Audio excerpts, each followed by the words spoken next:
துவரங்குறிச்சி அருகே இறந்ததாக கருதி மயானத்திற்கு கொண்டு சென்ற மூதாட்டி உயிருடன் மீண்டு வந்த அதிசயம்.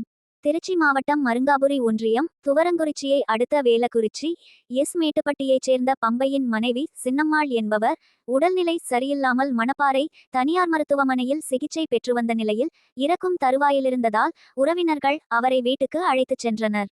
பின்னர் அந்த பெண்மணி சுவாசமின்றி இருந்ததால் இறந்ததாக கருதி உறவினர்கள் மயானத்திற்கு கொண்டு சென்றனர். அங்கு அவருக்கு இறுதி சடங்கிற்கான ஏற்பாடுகள் செய்யப்பட்டிருந்த நிலையில் திடீரென மூதாட்டி கண்விழித்ததால் அருகிலிருந்த உறவினர்கள் அனைவரும் அதிர்ச்சியடைந்தனர். என்ன செய்வதென்று தெரியாமல் உறவினர்கள் உடனடியாக தனியார் ஆம்புலன்ஸ் மூலம் மூதாட்டியை திருச்சி அரசு மருத்துவமனைக்கு சிகிச்சைக்காக அனுப்பி வைத்தனர்.